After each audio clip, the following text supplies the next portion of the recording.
Eu sou Paulo Marcon, eu vim aqui para falar sobre o Pasquim, um jornal do tempo da ditadura. Acabou que falou-se pouco disso e muito mais de outras coisas, mas eu me diverti e espero que você se divirta também. Oi pessoal, você está no Quem Somos Nós, e se você tem prazer em conhecer, você está no lugar certo. Se você quiser ter acesso a todas as conversas que a gente já fez, acesse quemsomosnós.com.br e escolha a plataforma que você preferir, se é YouTube, SoundCloud, Spotify, seja lá o que for. Hoje é mais um programa especial. Esse ano teve um monte. Nós vamos conversar sobre os 50 anos do Pasquim, o mais famoso e influente semanário da história recente do Brasil. Para falar sobre ele, um jornalista que dispensa apresentações, até porque tomaria quase que o programa inteiro só para eu falar tudo o que ele fez. Paulo Marcon.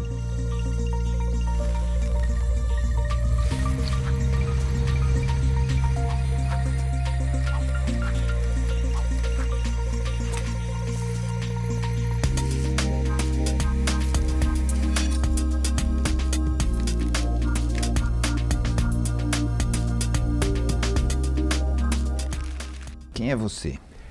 Eu sou Paulo Marcon, sou jornalista há quase 50 anos, estou com 67, comecei com 19 e escrevi uns livros, fiz os documentários, basicamente sou isso. Não, isso você faz, não é isso? O que eu faço? Isso é o que você faz. Isso é o que eu sou, é verdade, eu diria, mas é que eu acho que no fundo fazer para mim é a coisa mais importante, né? Eu fiz jornalismo na ECA, mas nunca fui um cara da academia, até hoje pelo menos, nunca consegui refletir muito sobre as coisas que faço. Faço coisas com alguma reflexão, evidentemente, mas sempre fui muito inquieto, assim. Então, para você ter uma ideia, nesse momento eu estou fazendo uma série de documentários sobre envelhecimento, outra sobre 2013, preparando um livro sobre um episódio acontecido em Santa Catarina, que é a Operação Ouvidos Moucos, né, que envolveu lá, acabou no suicídio do reitor. Suicídio do reitor. Entre outras coisas, já pensando em coisas para o ano que vem. E eu diria que, assim, fora isso, né, tenho 3 filhos, 4 netas, sou casado há 30 e tantos anos com uma cantora e compositora, moro em Lisboa a maior parte do tempo hoje. Isso acho que é o que me define, é mais isso. E o que te levou para o jornalismo lá atrás, quando você era moleque? Então, assim? Você escolheu ou caiu? É uma história engraçada, porque eu fiz um teste vocacional quando eu tinha 15 anos. Porque, obviamente, com 15 anos ninguém sabe o que é ser. Mas a minha mãe, meus pais me fizeram fazer esse teste. E, ao final do teste, a empresa, a organização que fazia isso, que era especializada nisso, disse, olha, tem 2 alternativas, História e Literatura, mas há um curso novo, que é o curso de Comunicação, que a USP tinha acabado de lançar, que parece interessante para você. Eu fiquei com aquela ideia na cabeça, mas acabei indo para o cursinho fazer arquitetura, porque nesse meio tempo, entre os 15 e os 17, 18, eu convivi muito na casa de um arquiteto bastante conhecido aqui em São Paulo, que era o Vila Nova Artigas. Né? Eu era amigo da filha dele no colégio e ele havia sido caçado pelo AI-5 e de alguma forma se recuperava da ausência dos alunos, convivendo com os adolescentes que iam toda noite para a casa dele para ter papo e tal.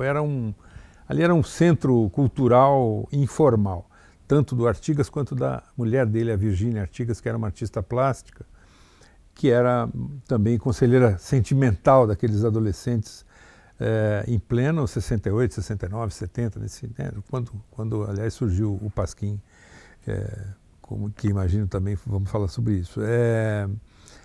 Nessa convivência com os arquitetos, basicamente com o Artigas, eu imaginei vir a ser arquiteto. Mas no vestibular... Mas você tinha dom para isso? Nenhum. No meio do vestibular eu me dei conta de que eu não ia passar. Eu fazia cursinho no Equipe, que não era especificamente para arquitetura, e havia um time pequeno, e eu calculei ali as minhas probabilidades e falei, eu não vou entrar em arquitetura.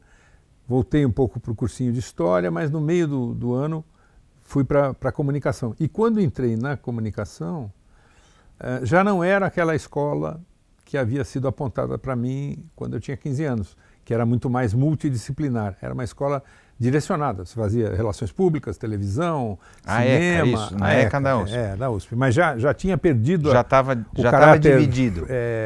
Multidisciplinar que existia no começo, porque ela foi justamente enquadrada pela ditadura. Né? E eu acabei, no primeiro ano da faculdade, comecei a trabalhar como jornalista. Primeiro no Diário do Comércio e Indústria, logo depois no Estadão. Casei no segundo ano com uma colega de classe, com a Adileia Frati, que é jornalista também, hoje é documentarista e trabalha com projetos para crianças. Foi muito tempo com o Jô, diretora né? do programa do Jô, exatamente, com quem tive a minha filha mais velha, a Ana. E aí entrei na profissão por aí. Mas confesso que a profissão, para mim, na verdade, só virou algo realmente fundamental depois de 1975. Eu comecei em 71. Porque de 71 a 75 eu fazia política, né? Eu era militante do Partido Comunista, que era clandestino na época, era estudante, depois jovem jornalista, vivíamos a ditadura e aquilo era uma efervescência que mobilizava muito, né? E acabei ficando na profissão. Tinha um movimento estudantil que estava voltando, né? Eu tinha tido os problemas lá de 68, você tinha dado uma arrefecida. Exatamente. E estava voltando nessa época. Né? Eu fui derrotado. A minha chapa para o centro acadêmico foi derrotada pela chapa da Libilu, que havia surgido, que foi esse meio ressurgimento do movimento estudantil. Então tive ali a participação. A sua chapa qual era? Chamava Unidade. Era uma chapa a logomarca era feita pelo então Laerte, como diz uma amiga minha. Né? Então Laerte. Ou Laerte, né? Que hoje é a Laerte, mas eu tenho uma enorme dificuldade de chamar de Laerte, não por preconceito, mas porque eu conheço ele há tanto tempo. Desde como né? E nós nos conhecemos, nós tínhamos 18 anos. A gente fez um programa com ele aqui, foi muito bom. É uma figura, né? E, enfim, mas é engraçado porque muitos dos integrantes da chapa da Libilu, da outra que Liberdade e Luta, né? Mas que tinha um nome lá na ECA que eu não me lembro agora. O nosso era Unidade, que era aquela velha tese do Partido Comunista de que tinha que todo mundo se juntar para lutar contra a ditadura e tal. Mas eu reencontrei muito tempo depois e muitas vezes eles em posições trocadas, né? Porque as pessoas mudam ao longo do tempo, né? Isso é normal. Mas tudo isso para dizer que, no fundo, no começo a minha vida era muito isso e depois virou o jornalismo. Quer dizer, o jornalismo era para pagar a conta. Não era um... E era algo que você podia fazer. Digamos, política, dava tempo de fazer política, porque a política naquela época, isso eu acho que é importante mencionar hoje em dia, há uma ilusão, há duas ilusões que cercam a ditadura. Uma é de que era melhor do que hoje, essa é gigantescamente absurda. Mas a segunda ilusão é de que todo mundo fazia política 24 horas por dia. Não é verdade. Havia um pequeno grupo que batalhava, o restante tocava a sua vida normalmente. O jornalismo te permitia ter algum tipo de resistência, né? Muito pouco eficiente. Eu fui, por exemplo, por um curto período, chefe da sucursal do jornal Opinião, que era um jornal alternativo, que foi criado nessa época, e em São Paulo, substituindo Vladimir Herzog, que tinha ido para lá e que tinha sido suicidado. Isso foi antes do suicídio dele. Ele foi para a Opinião, ficou pouco tempo, desistiu, resolveu ir fazer cinema e foi para a TV Cultura. Aí eu acabei indo com ele, mas eu por um curto período fui chefe lá da sucursal, fui chefe da sucursal aqui em São Paulo. O Opinião publicava menos notícias do que os jornais grandões, porque a censura era tão mais feroz sobre a Opinião do que sobre os outros jornais, que nem aquelas... Por exemplo, a morte do Vlado, né, não foi noticiada no Opinião sequer com a nota do Segundo Exército. Foi proibido de noticiar a nota oficial. A nota oficial. Foi proibido publicar a nota oficial. Que loucura. Né? Então, esse era o cenário da imprensa. Mas, de alguma forma, nesse cenário, a gente tinha a expectativa ou a fantasia, não sei, de que era possível resistir, que era possível alargar às vezes as fronteiras, né? Durante os meus primeiros anos de profissão, eu não pude ser repórter ou editor ou qualquer coisa de política, porque política não havia noticiário nos jornais, era basicamente a Assembleia Legislativa, lá de Brasília, o que vinha do governo, né? E tudo passava por o crivo da censura extremamente rigorosa, né? Mas era uma ilusão de você achar que ia conseguir. Não, é o que dava sentido também, não é? Para a tua profissão. Por que você ia ser jornalista? Sim, exatamente. Não é isso? Ou você acreditava que de alguma maneira, ou então falia, vai ser outra coisa. Né? Eu acho que até hoje, se alguém quer ser jornalista, ele tem que achar que a sua profissão contribui para o esclarecimento da sociedade. Mudou hoje. Hoje está mais difícil. Não mudou? Né? Mudou, e eu acho que a gente veio para um campo que é, de certo modo, parecido com aquilo que era o jornalismo no Império, que é esse jornalismo militante, que ou você é coxinha ou é mortadela e por aí vai, e há uma espécie de incentivo do mercado para que os jornalistas se posicionem, né, de um lado ou de outro. Então você, quer dizer, isso está no rádio, então, exacerbado, na televisão também existe. Mas, né? No final, você tem uma visão, não é isso? Independente. Com certeza. Não tem o tal da visão. Não estou dizendo que né? Não deva existe ser neutro, isso, né? nem... Não existe isso. Claro que não.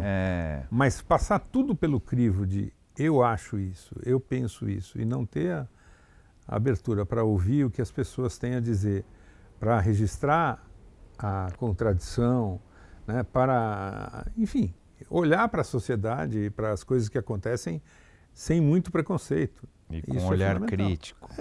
Exatamente. Agora você tem que aderir a isso a algum lado? Você tem que se posicionar, entendeu? Você tem que dizer assim, eu sou a favor disso ou sou contra aquilo, né? Seja o governo federal, seja o Lula na prisão, seja a corrupção, seja o Lava Jato, e assim vai. E aí a ideologia de gênero, e a coisa está ficando de tal maneira que nada mais você pode fazer sem ter esse ponto de partida que de imediato separa as pessoas em pelo menos 2 grupos, né? 3 talvez, se você tiver os isentões, né, nos quais eu não espero estar sentado nessa cadeira, no meio, né? Mas é uma nova situação, né, em que é difícil. Então, eu esqueci de falar, uma das coisas que eu tenho feito é trabalhar um pouco sobre a questão do envelhecimento. Então, tem um blog na Folha que só escrevo sobre isso. Em causa própria? Claro, com certeza. Né? Aproveitar bem a vida, o tempo que ela nos oferece. E há muita coisa interessante para abordar nesse tema que, de alguma forma, ultrapassa um pouco essa questão desse racha que o Brasil está vivendo hoje. O mundo está vivendo. Né? Uma coisa que nos une, né? Envelhecer até morrer. Exatamente. Tá certo? Né? E estamos vivendo um processo muito acelerado, né, de envelhecimento e de descobertas científicas importantes também nesse campo, de discussões que vão ser indispensáveis, né? Porque vai ter menos gente, éticas e mesmo de políticas públicas, né? Vai ter menos gente para sustentar os velhos como nós. Como isso vai ser, né? Como é que vai ser? Que solidão nós vamos ter que viver? O que é que vale a pena fazer quando você já passou do Cabo das Tormentas, né? Outra coisa assim, quando você estava falando, mudou muito, tarará, chegando no Pasquim, que foi fundado lá em 69, né? Fundado não, ele foi fundado em 68, mas saiu em 69, né? Foi idealizado em 68 pelo Tarso de Castro, o Jaguar e o Jaguar, né? Cabral Pai. Isso.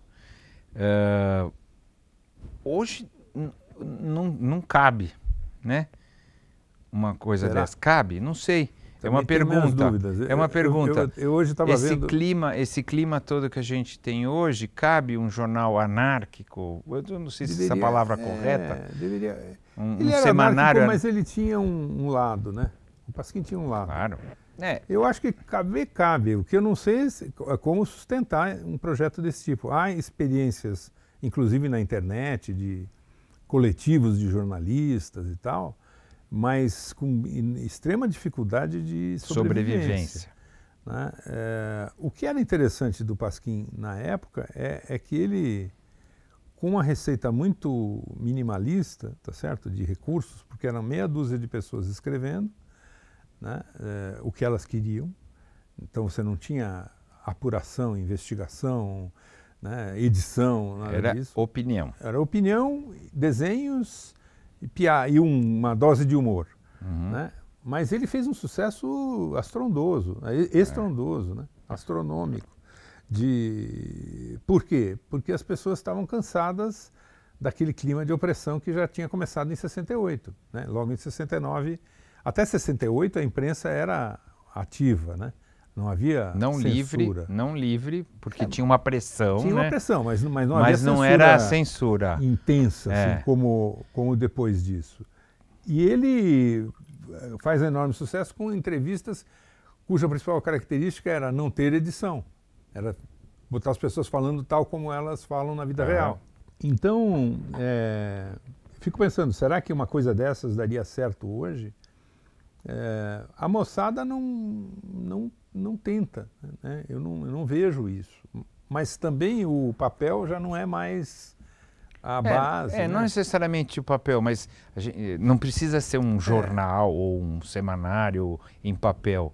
Mas você vê acontecendo algo semelhante? Não. Ou a possibilidade de acontecer? É que abriu tanto. Você hoje, pelas redes sociais, todo mundo se manifesta, todo mundo expõe as suas coisas, todo mundo se exibe, todo mundo opina. E isso mudou a regra, né? Faz com que a hierarquia, a organização que o jornal estabelece, perdeu o significado, entendeu? Então é muito difícil. Né? Ao mesmo tempo, eu passei outro dia numa numa livraria, dessas de aeroporto, viajando para lá e para cá, e eu fiquei impressionado com a quantidade, não sei se essa palavra é permitida no programa, mas de livros com a palavra foda-se na capa. É ridículo. É uma coisa... Tá na moda agora, né? Um monte. E é com asterisco, né? Não é... que é mais ridículo ainda. Né? Aí eu fico pensando, tem a ver um pouco isso, talvez, com aquilo que aconteceu quando a censura acabou, em 86, por aí, quando a gente fez o Pasquim em São Paulo, que foi uma onda, você deve se lembrar, de publicações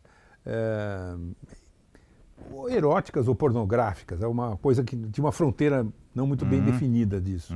Mas assim, revistas de sacanagem, para usar teve uma explosão. Né? E eu me lembro que nessa ocasião eu fiz uma matéria, acho que para o jornal, eu não me lembro mais qual foi, se foi o Globo, foi um pouco antes foi 82, por aí, que aconteceu isso. Que era o fenômeno das cartas de leitores que mandavam para essas revistas com fotos das mulheres. O marido ou o namorado tirava a foto da mulher pelada e mandava para... Era um negócio assim de um striptease coletivo assustador. Né? E as fotos, nem todas, obviamente, eram de bom gosto. Sílfides. Né? Eram, de bom gosto, muito menos. E o que era aquilo? Era assim, a tampa da panela. É o estouro da boiada, assim, né? Porque a gente tem que lembrar que não era só repressão política. Não era tinha essa repressão de costume também, que era muito poderosa. Exatamente. Né? Tinha um negócio moralista, falso moralista. Será que esse monte de livros de F, não é asterístico, foda-se, não é isso?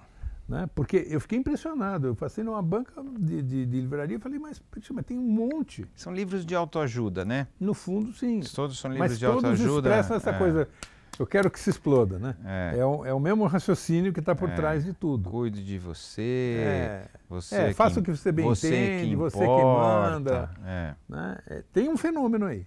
Exatamente o que isso eu não sei. Porque o mercado editorial também está vivendo uma crise enorme. Crise gigantesca, né? E falando com um amigo meu, que é dono de uma editora, ele diz, bom, hoje em dia, livro que vende 400 exemplares tem que festejar. Eu falei, puxa vida. Nossa Senhora. Imagine o que é isso era 3 mil. 3 mil era o número mágico. Exatamente. Não é mais. Não é mais, diz que é menos. Então, o mundo está mudando e está difícil entender para onde está indo. Né? Eu já perdi a esperança de ter o mapa da mina. Mas não tem mesmo sentido. Não. A história não tem sentido, tá certo que isso é um erro.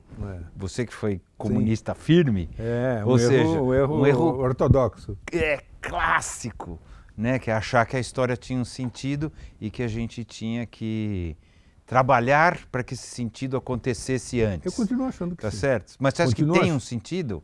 Que ela está caminhando? Não. Ela não caminha para um lugar, mas eu acho que para um lugar determinado. Não, claro que não, mas eu acho que eu não perdi a expectativa de que no fim da vida deveria ter uma espécie de conta de padaria de dizer o seguinte: quanto que entrou e quanto que saiu na tua conta e o que você deixa de saldo. Se o teu saldo é positivo, de ter feito alguma coisa. Não, aí ok, individualmente sim. Então, claro, coletivamente é muito mais complicado. Porque não se sabe para onde as coisas estão indo e tem uma luta, tem uma disputa para onde as coisas estão indo. Então, né?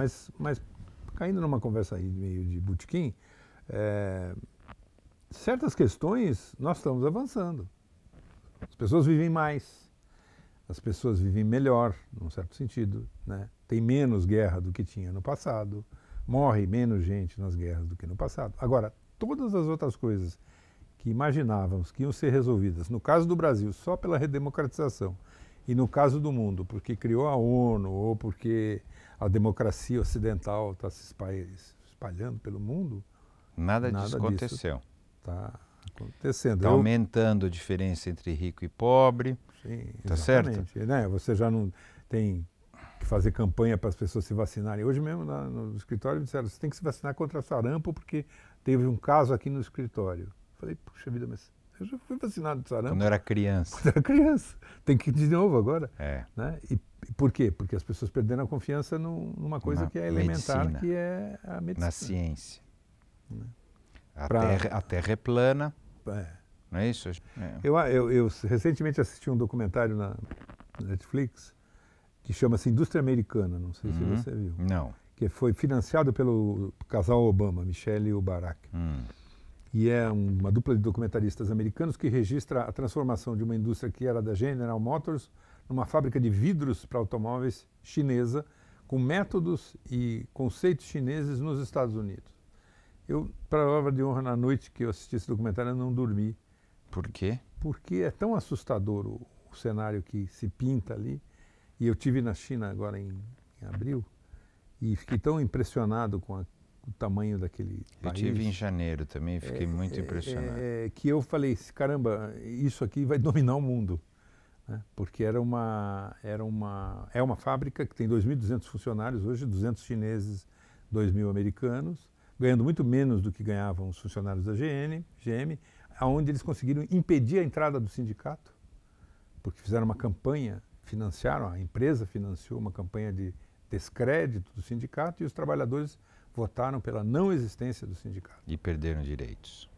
Perderam direitos, tudo aquilo, mas ao mesmo tempo não tem a produtividade da China, porque os chineses trabalham sem piscar o olho, sem falar com o vizinho, 12 horas por dia, 28 dias por mês, né? E o dono da fábrica, que é um chinês, porque é uma fábrica, pelo que eu entendi, privada, mas com aliança com o governo, como tudo, não está satisfeito, obviamente, com o resultado nos Estados Unidos. O documentário é muito interessante, mas foi totalmente permitido pelos chineses. Então, é um retrato da realidade atual e, ao mesmo tempo, uma espécie de sinalização do que pode vir, em que no Brasil de hoje é impressionante assistir. Né? Eu achei muito, muito chocante o assunto. Né? E eu acho que era isso. No fundo, quem poderia imaginar que a China, né, corria o risco de ser a maior potência do planeta com uma mistura de capitalismo e comunismo, ou de comunismo com sei lá o quê. Porque... ditadura e capitalismo, não é isso? Mas tem lá, se você teve lá, né, o mal é um retrato na parede. no máximo. É. Mas como dói, então, filas para comprar bolsa da Dior. Tudo. Né? Então, assim, é um negócio que aquelas se enormes choca, lojas. porque você fala assim, é um país comunista onde o luxo, o consumo é muito mais importante do que um monte de outras coisas. Ao mesmo tempo, tirou milhões e milhões e milhões da pobreza. Exatamente. Pessoas que comem hoje, pessoas que morriam antes de fome. Então, é uma contradição ambulante, né? E que está cada dia mais próximo, né? Mais presente na nossa realidade. Agora é bem opinião pessoal, assim, não tem nenhuma base. Ela já ganhou a briga. A China também já ganhou a briga com os Estados Unidos. O Trump só está esperneando, né? Já foi. Sim. A parte tecnológica já foi. Agora é só uma questão de sacramentar e acabou, né? Essa disputa não existe mais, né? Não, mas o que virá com isso, entendeu? Não é o avanço dos povos e a felicidade universal, né? Não é a Suécia. Pois é. Não é a Suécia, a Noruega, não a Islândia, Portugal. Né? Não é Portugal, onde você está morando mais tempo. Não é isso que vem mesmo. É uma coisa que, sei lá, o que vai... E lá não cabe um pasquim. Não. Na China. Mas é curioso, porque nós vimos lá uma cena inacreditável, porque a grande dificuldade, óbvia, mas que experimentá-la é assustador também, é o fato da incapacidade de comunicação. Se você não tiver um aplicativo de celular, você não fala nada com ninguém. Um aplicativo chinês, né? Porque chinês. Que é o que funciona. Só o chinês, Mas eu digo porque é o seguinte, eles não falam inglês, nós não falamos mandarim. Eu sei, mas então, eu fiz isso direto. Exatamente. Fala, mostra, exatamente. Fala. Mas eu vi um catador de latinha de alumínio sentado no chão da estação do metrô, cercado pelos guardas do metrô, e enfrentando um debate com esses guardas. Veio depois a polícia, o sujeito não levantou de lá, a polícia não bateu no cara, porque ele queria entrar com as latinhas no metrô, que tem aquela revista igual de aeroporto, né? E obviamente não podia. E ele dizia que aquilo ele tinha...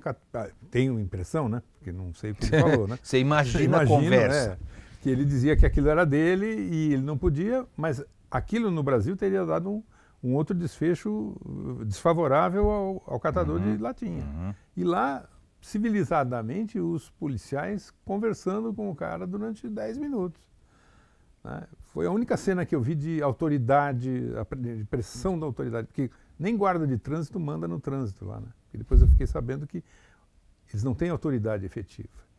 Então, num país que é uma ditadura, né, autoritário, onde a presença do Estado é indiscutível e evidente, você também tem esses flagrantes que te chocam, né? E que você não, ao circular nas cidades, nós andamos por 6 cidades do interior da China. A maior foi Xangai, mas estivemos em cidades pequenas do interior, onde não tinha ocidental. A gente era quase que um bicho estranho ali. Eu fiz isso também. É interessante, muito interessante. Né? Mas assim, saí de lá e eu não tenho o que explicar muito, eu não sei o que dizer.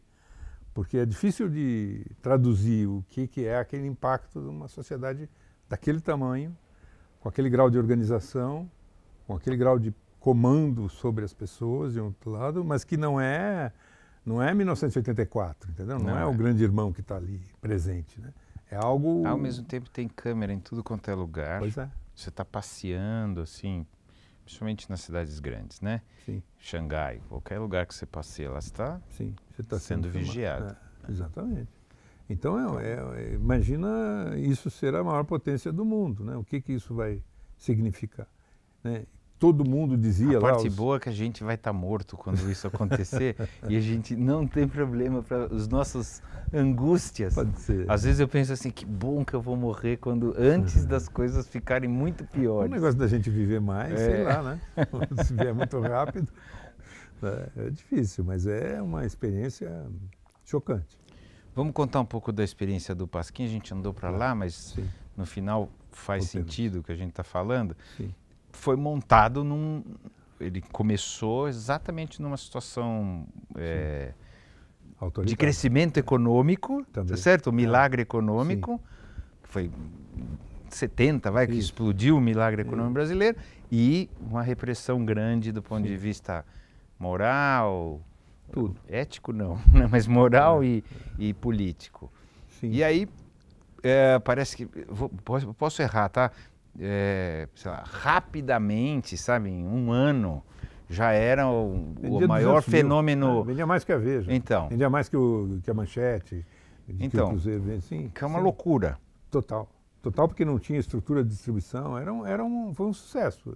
Ele viralizou, como a gente diria hoje, né?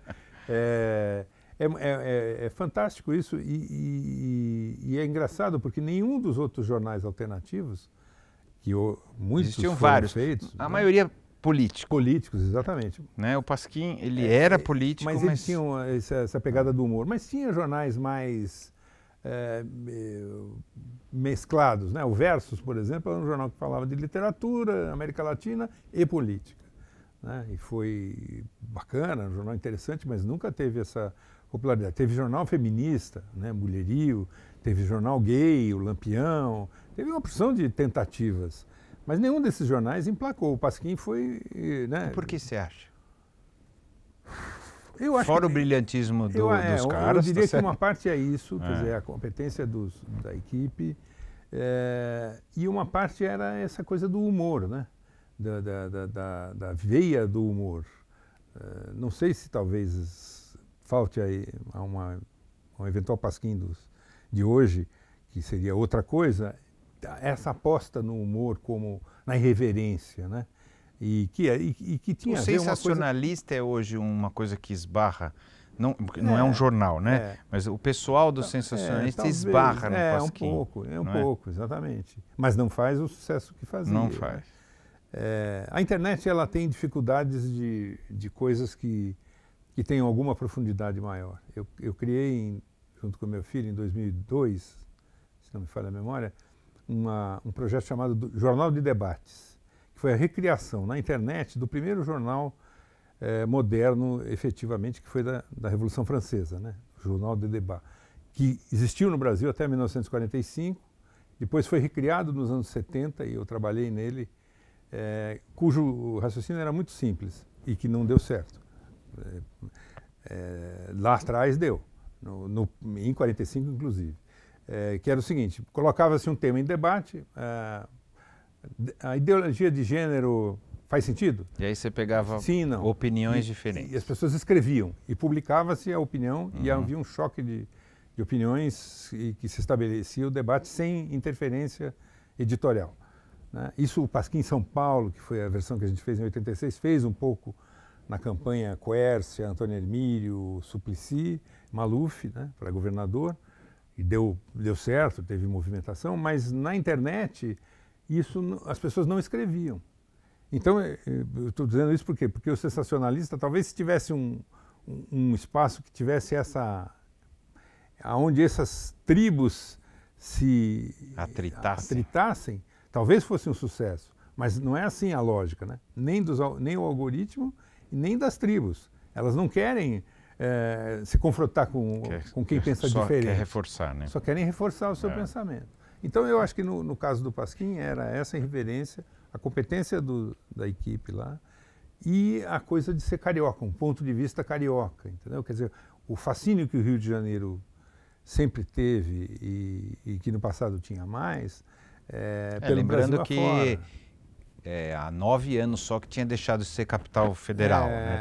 Ainda tinha um empuxo de ser a capital do país. Do que hoje, entendeu? Então, talvez tenha sido isso. E aí foi impressionante, né, o sucesso. O Pasquim, por exemplo, ele criou uma editora, né, a Codecri, Comissão de Defesa do Crioléu, nada mais politicamente incorreto do que o título da editora, com livros muito bons. O primeiro livro do Gabeira, O Que É Isso, Companheiro, a primeira versão, se não me falha a memória, foi publicada pela Codecri. E criou uma editora de discos, uma gravadora, que lançou o Belchior, lançou o Fagner, né? Lançou Águas de Março, do Tom Jobim. A primeira gravação? A primeira gravação do Águas de Março, se eu não estou enganado. que foi um sucesso danado. Eram compactos, de frente e verso, 2 músicas, vendia que nem água. Ele só não foi para frente porque os caras eram muito bagunçados do ponto de vista de organização, né, de administração, não tinha um gestor. E era o Jaguar, o gestor. Era o Jaguar, né? Ele acabou, que não é exatamente um administrador de empresas, né? Não, exatamente. E aí ainda houve o período da prisão, onde quase que o jornal fecha, né? Todo mundo foi preso, sobrou o Milor Fernandes. Foi o Milor, né? Que foi quem manteve o jornal no período em que eles ficaram presos. Mas o sucesso foi estrondoso, né? E eu acho que marcou muito uma geração inteira. O Paulo Francis, antes dele ficar raivoso, não é isso? Paulo Francis, Tarso de Castro, Ivan Lessa, Enfio, Fortuna, Jaguar, Ziraldo, tem mais. É duro, né? Jô Soares escrevia. Não, e depois o Chico Buarque também escreveu. Né? O Rubem Fonseca escreveu. Entendeu? Era um time da pesada, né? E cada um escrevia o que quisesse, não tinha nenhum tipo de organização, era uma bagunça. Sérgio Cabral. Mas essa é a parte boa, não é? Super. Não, mas eu digo assim, é que é difícil para um jornal ter essa liberalidade, né? De dizer, ok, pode escrever o que você quiser. Mas era todo mundo descendo a lenha na ditadura da maneira que conseguia, tá certo? Luiz Carlos Maciel, a defesa das drogas e da contracultura, né? Porque tem isso, né? Teve aí Caetano Veloso escrevia, Gilberto Gil, né? Então, essa turma toda, né? Então é um jornal interessante. Está tudo na internet, né? Na Biblioteca Nacional. O Pasquim tudo digitalizado. Tudo. Muito interessante de acessar, é disponível e hoje é legal. E em 86, eu trabalhava na TV Record, aqui em São Paulo, e o Jaguar me procurou. Não sei como é que ele chegou a mim. E também não sei por que ele fez essa proposta, mas eu aceitei. Que foi de lançar uma espécie de franquia do Pasquim. Filhote do Rio não circulava mais em São Paulo quando teve o Pasquim em São Paulo. Não, porque nós lançamos o Pasquim em São Paulo. Entendi. Aí parou de ter o do Rio nas bancas e tinha o São Paulo. E eu trabalhava também na Record, era meu chefe, o Dante Matiusi, que é um jornalista que está aí também na ativa até hoje.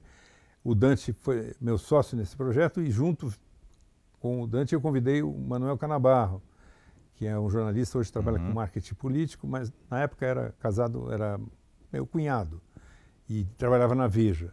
E o Manuel Canabarro foi quem realmente montou esse projeto do Pasquim em São Paulo, porque o Dante e eu continuávamos na Record. E trouxemos o Carlos Nascimento, Fausto Macedo, Laerte, Jô Soares, Alberto Dines, Fernando Moraes, enfim. E o jornal vendeu mais do que a Veja nas bancas, vendia 20 mil exemplares, não era ruim para a época e para um jornal que não tinha estrutura nenhuma. Ele já tinha perdido um pouco a dimensão, né? Já estava decadente o Pasquim, no Brasil. Aí o Jaguar inventou essa coisa já não era já não era, né? Nada. Já tinha o Caceta e Planeta, lá o Planeta Diário. Já estava começando. E Caceta, que também foram filhotes do Pasquim, né? E eu sei que a gente aguentou 1 ano e pouco com o jornal. Ele foi muito debatido na campanha política para o governo, que era a eleição, sucessão do Montoro, segunda eleição para governo estadual, né? Quércia. Era o Quércia, Antônio Hermílio, o Maluf e Eduardo Suplicy, e tinha mais um outro candidato, acho que não era, me falha a memória, que era do PDT, que era o Roger Ferreira. Eu estava fazendo a campanha do Suplicy. E aí tinha defensores, à exceção do Maluf, dos outros candidatos, e eles se digladiavam de uma maneira estranha. Fernando Moraes e Alberto Dines se estranharam a ponto da gente ter que cancelar o debate, botar um editorial, censura no Pasquim. Eu disse, a partir de agora, os dois não vão escrever mais um sobre o outro. Porque estão se xingando por conta da campanha muito acirrada, né? Que era a primeira campanha efetiva, assim, de divisão, porque a anterior tinha sido só contra o regime, né? Claro. Ali não, ali já E tinha o Antônio Montoro... Hermílio, PMDB. E o Antônio Hermílio se arrependeu também, né? E foi... Então ele era lido, ele era comentado, escrevia Arapuã, Serginho Leite, tinha uma coisa. Agora, eu diria que a nossa tentativa de fazer humor foi limitada. Paulo Caruso, né? Por quê? Porque não era, enfim, não tinha o talento e a competência, com perdão dos meus colegas, né, que batalharam, mas os editores não tinham a competência da turma original, né? E a gente, agora, mas tinha uma equipe à altura também da turma original? Pois é. Existia? Era possível montar uma equipe? Eu acho que assim, a gente conseguiu... Porque o Paulo Francis já estava num lugar, mas a gente conseguiu aqui já de São Paulo, né, nomes fortes. Tinha... Jô Soares escrevia, então. Entendeu? O Arapuã, que era um humorista competente. Né? Tinha uma mistura ali, mas é difícil você recriar uma coisa depois que ela passou da sua fase, né? Acho que esse é o resultado da coisa. O que resultou do Pasquim foi que, quando ele terminou, nós vimos que o Canabarro, basicamente, e eu, e o Dante entrou também, quer dizer, continuou no projeto, que as capas que tinham tido mais êxito em venda de banca eram aquelas que falavam de jornalistas. Então, foi uma entrevista com a Joyce Pascovitch, que era colunista social da época, Folha. Uma matéria com o Joelmir Betting, que tinha sido mediador de um debate na Globo, e a gente fez uma brincadeira e a capa vendeu muito e tal. E aí a gente acabou decidindo fazer um jornal cujo título original era para ser um jornal chamado O Passaralho, né, sobre redações. As pessoas têm que saber. Não sei se hoje existe ainda isso, mas Passaralho... Não sei se a expressão ainda existe. Existe, opa. De corte de pessoas absurdamente. E que acabou virando a revista Imprensa. Em 87, se não me falha a memória, 86, por aí, e 87.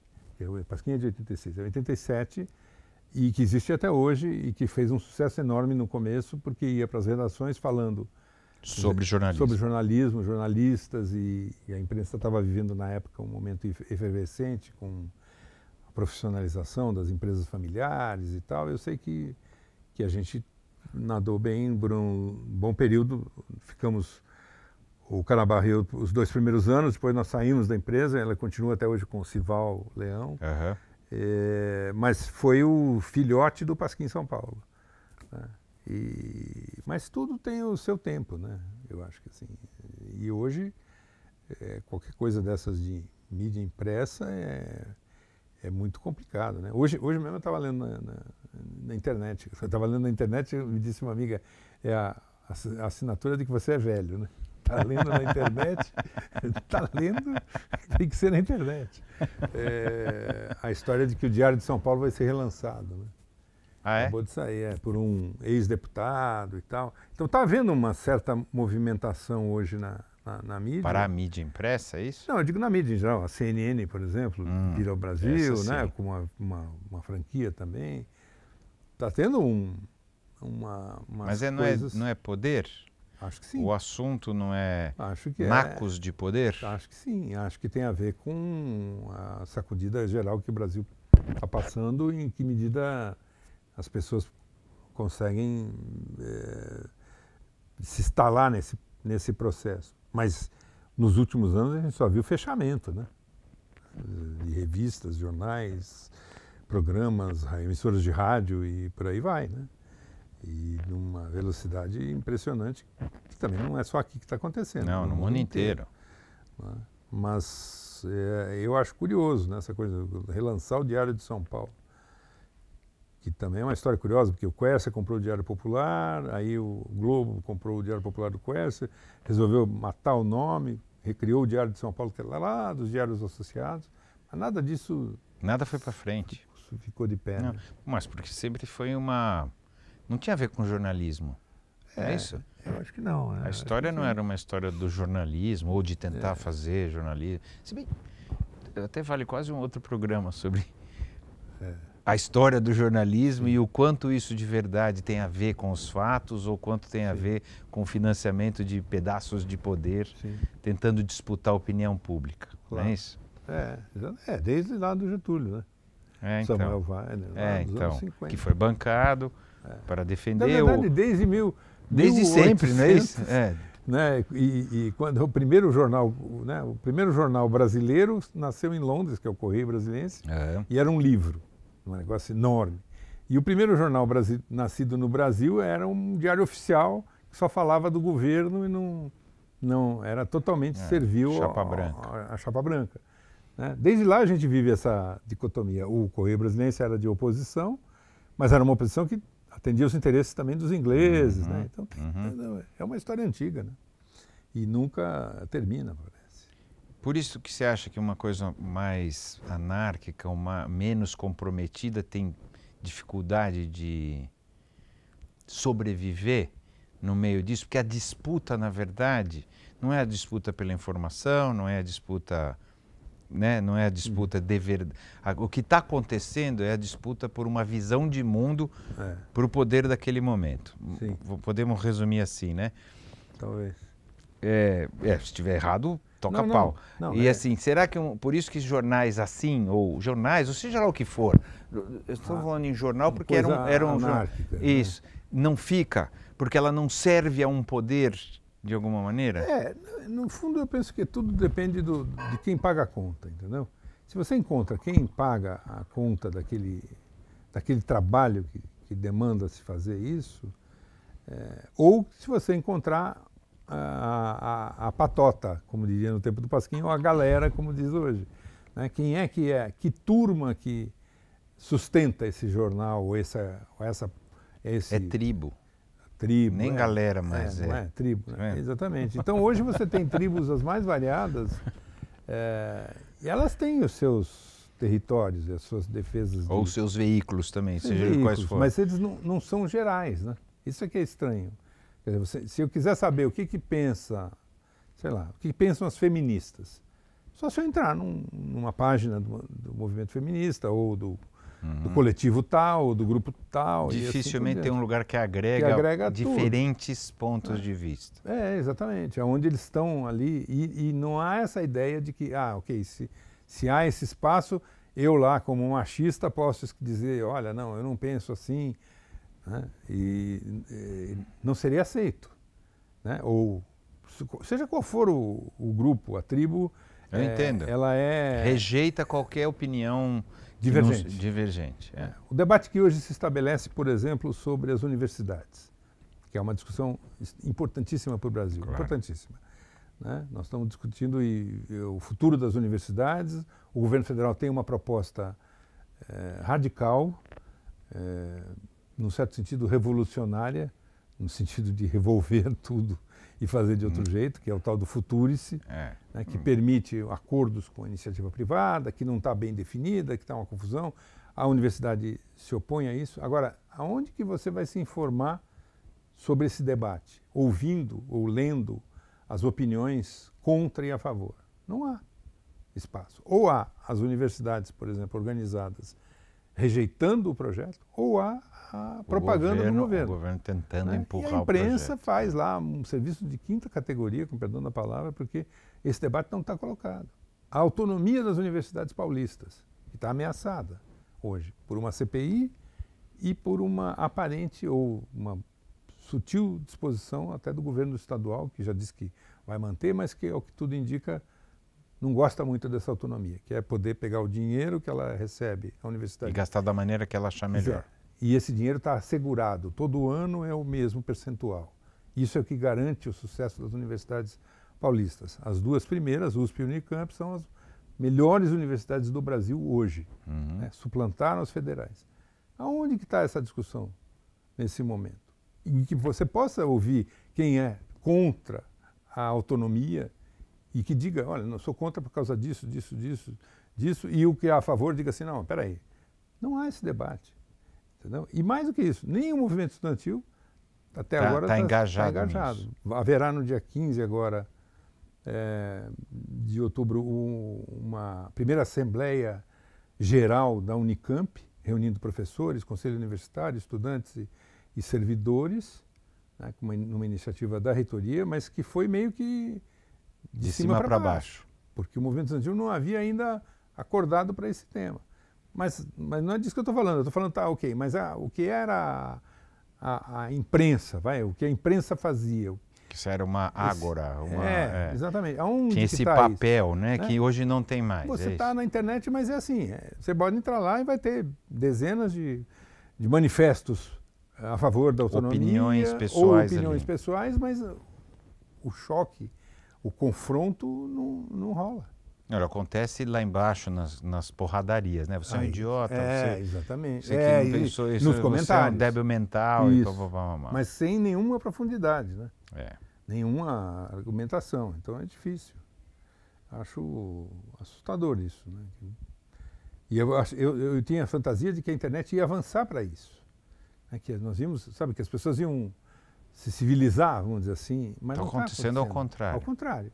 E os grandes grupos, né, os Facebooks da vida e os WhatsApps e tal, se mantêm, todos eles comandados por um sujeito, né, por alguém. Né? Então é um cenário... Está formando um monopólio de comunicação enorme no mundo, né? Que é muitíssimas vezes maior do que as famílias que têm poder na mídia brasileira ou nos Estados Unidos ou em qualquer lugar do mundo.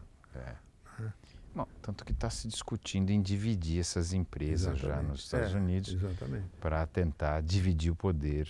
Sim, né? Para não deixar concentrar o poder da maneira que está, porque hoje tem 3 empresas que mandam no mundo. Né? E que não é brincadeira, né?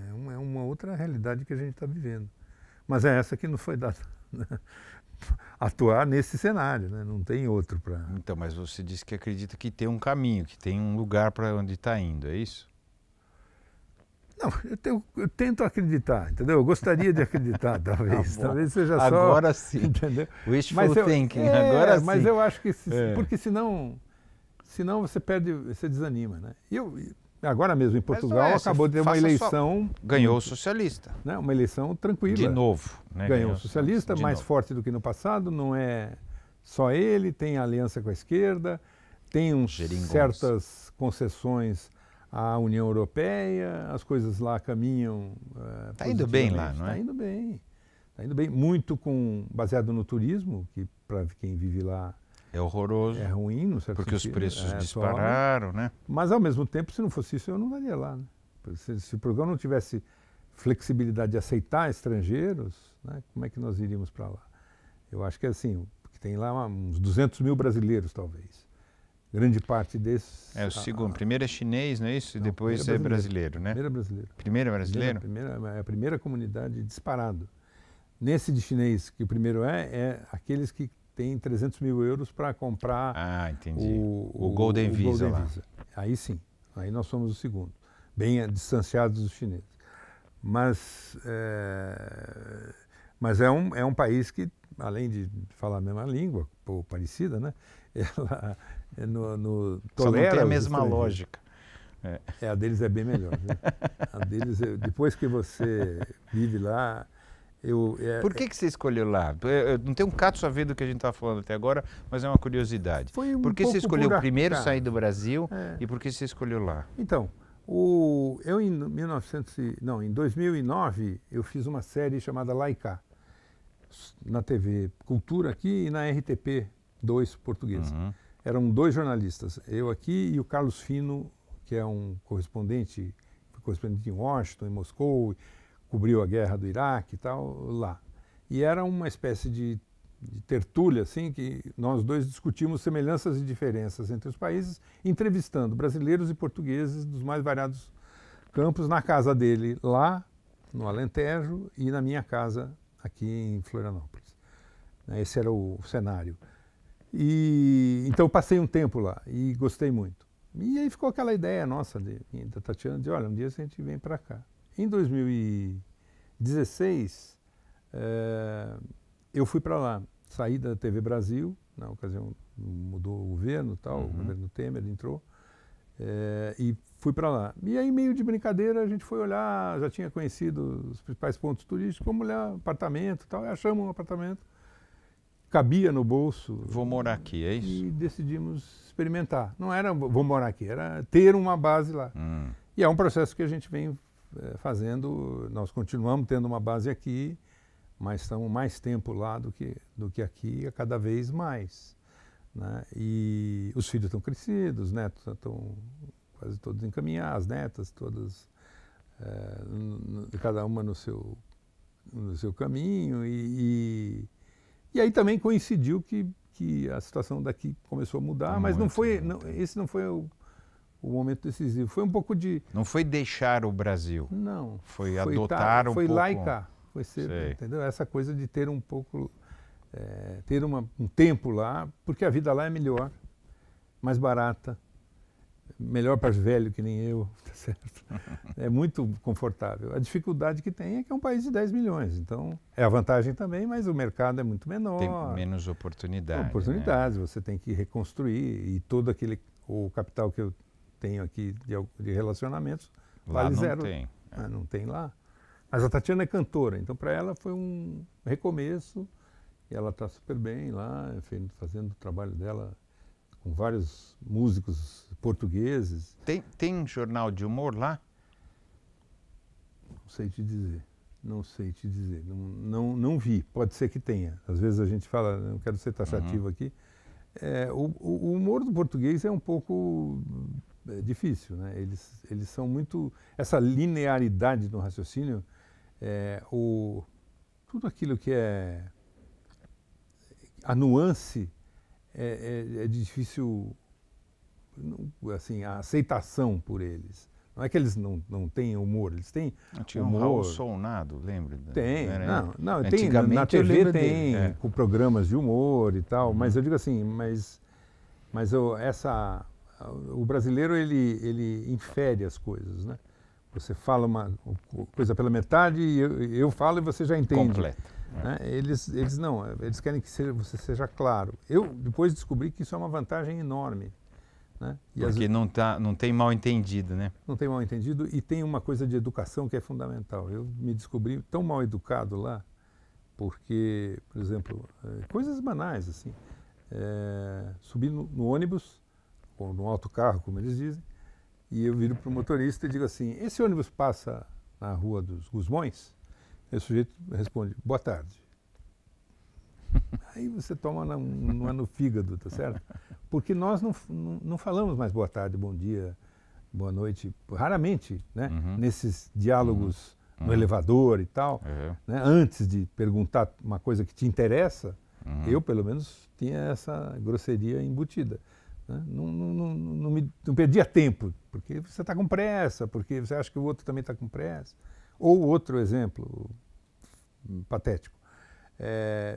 Tinha uma senhora na porta de uma loja de bicicletas, enchendo o pneu da bicicleta, e ela na frente da porta, atravancando a porta no meu raciocínio, que queria entrar. Aí eu fiquei parado atrás dela ali, e ela enchendo o pneu da bicicleta tranquilamente e tal, e nada. E eu também resolvi não falar nada, né? Aí ela de repente olhou e falou assim, o senhor quer entrar? Eu falei, sim, então peça. Essa lógica nós perdemos. Tem uma lógica também, eu sempre conto isso, quando a primeira vez que eu fui para lá, a gente tem a mania, eu cheguei num restaurante e falei, olha, o que o senhor me sugere? O garçom falou, eu não sei o que o senhor gosta. Exatamente.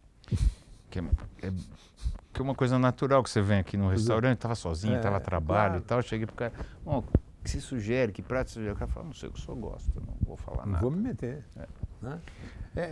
Então, mas aí aos poucos você vai se adaptando e não é difícil, vamos dizer assim, o ajuste, entendeu? E o ajuste, ele melhora as coisas, porque tira os mal-entendidos, né? Alguns, principalmente lisboetas, não são muito simpáticos, assim, no primeiro contato. Principalmente com o brasileiro. Olha, tem uma certa má vontade.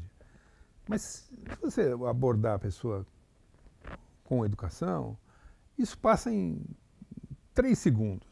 Entendeu? E aí entra num modo simpatia que funciona com tudo, que o cara é capaz de te levar para dizer onde está.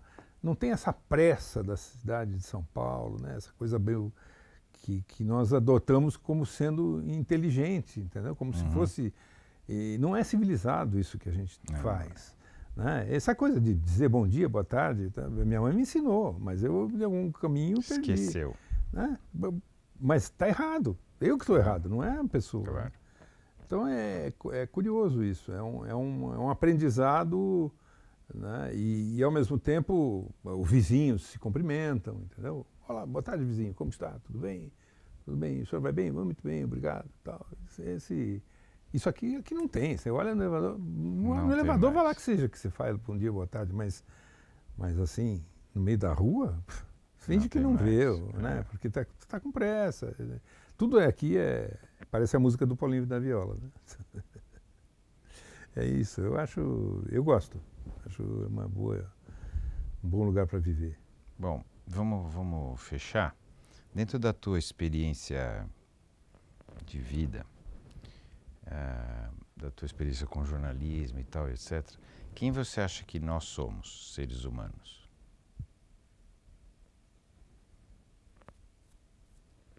Nós achamos que somos os chefões, tá certo? Do planeta.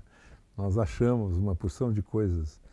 E eu acho que nós somos um pedacinho da história que corre o risco de acabar muito rapidamente se a gente não se der conta do nosso tamanho, entendeu? Quer dizer, de que estrago que a gente pode fazer. Aí estou falando mega, assim, todos os no sentido planetário, universal, é isso, entendeu? A gente é uma curvinha na estrada, que não tem a menor importância, mas a gente se acha muito. Nós, então, cada um de nós, pior ainda, né? Eu sou pai do Pedro, da Ana, do João, avô da Maria, da Tereza, da Alice, da Helena, é por aí que eu sou. Não sei, marido da Tatiana, não sei se eu sou muito mais coisa do que isso. Mas a gente, quando eu comecei aqui, o que eu falei? Eu falei, eu sou jornalista, documentarista, escritor, né? Você quer deixar um legado, eu acho. Né? Se esse legado for para fazer com que a sociedade se dê conta mais claramente do risco que a gente está correndo, tanto melhor. Não sei se a gente consegue, entendeu? Acho que a gente está vivendo já uma virada tão impressionante aí de questões ambientais e planetárias mesmo, né? Em que nós aqui não temos muito o que fazer. Esse jogo está sendo jogado noutros campos. A gente está meio aqui na arquibancada, no máximo, torcendo. Atrás da coluna, na arquibancada atrás da coluna. O que está passando ali? Não sei, não sei. Então os caras jogando uma bola ali para um lado, não sei que time que está jogando. Pessoalmente, lá no fundo, você acha que vai dar errado, mas quer acreditar que as coisas podem dar certo para continuar fazendo. É isso que eu entendi? Não, eu acho que pode dar errado. Eu diria o seguinte, talvez... Eu ainda acredito que a gente, a humanidade, ainda tem chance de virar esse jogo. Esses jogos todos que estão aí colocados. Se eu não acreditasse nisso, eu acho que eu não ia viver, né? Não penso que é isso. Mas, assim, está difícil de manter esse otimismo no longo prazo. Diariamente. E no longo prazo, entendeu? Quer dizer, como é que isso está a sociedade está se comportando? Uma coisa que eu aprendi nesses 67 anos é o seguinte: muitas das coisas que eu planejei na vida não deram certo. Né? A maioria delas. Né? Eu imaginava uma aposentadoria hoje de outro jeito. Talvez num sítio, cercado dos filhos e netos, todo mundo junto no jantar ou no almoço de fim de semana. Para a gente se encontrar no Natal é um perereco. Entendeu? Um mora na China, outro mora em São Paulo, outro mora no Rio de Janeiro. Entendeu? E é aquela batalha. Fora isso, eu acho assim, certas coisas que tenho visto no Brasil de hoje, eu jamais imaginei que fosse ver. Jamais. Nem na ditadura. Quer dizer, nem na ditadura a ignorância tinha tanto espaço. E tinha vergonha, as pessoas tinham vergonha de ser ignorante. Hoje não, né? Eu tenho um grupo de amigos, são meus caros amigos, desde os 8 anos de idade. E há poucos dias, poucas semanas, eu me desliguei do grupo de WhatsApp que fazia parte, de que nós fazíamos parte. Porque eu cheguei à conclusão que eu não queria mais ler as coisas que eu li ali, de amigos queridos, que me parece que pensam de maneira tão diferente da minha, que não há o que eu possa dizer para mudar a ideia deles. E pior, e eles devem achar, ou alguns deles... A mesma coisa. Não, ao contrário, que são capazes de mudar a minha ideia, senão não colocariam aquele monte de pataquadas na conversa de WhatsApp de amigos de ginásio. Né? Isso para mim não foi difícil de fazer. Mas eu cheguei uma hora e mandei um recado dos amigos, eu estou indo. Continuamos amigos, vocês sabem onde me encontrar, se for para tomar uma, estamos juntos, tal, mas eu não vou mais compartilhar isso. É um sinal dos tempos, triste, assustador. Não é? Né? Você não ficou muito triste? Super. Mas espero que eles tenham ficado também, mas não houve, à exceção de um que me mandou uma mensagem por e-mail, os outros sequer se manifestaram.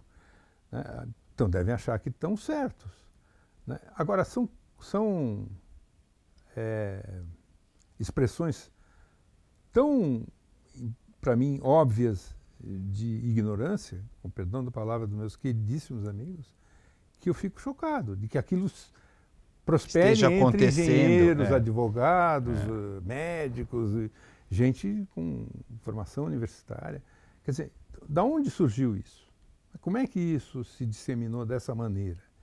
Né? Porque não se trata de pensar que o partido A, o partido B, ou se tem corrupção ou se não tem, não é essa a questão. São questões que ultrapassam muito isso e que vão para a desqualificação de artistas, da cultura como um todo. O que aconteceu com a Fernanda Montenegro é um absurdo fenomenal. Então é isso, quer dizer, E aí isso está sendo quase que diariamente repetido para que a gente considere que isso é o normal e se conforme com isso, de um lado. E do outro lado, as reações, elas não provocam nada.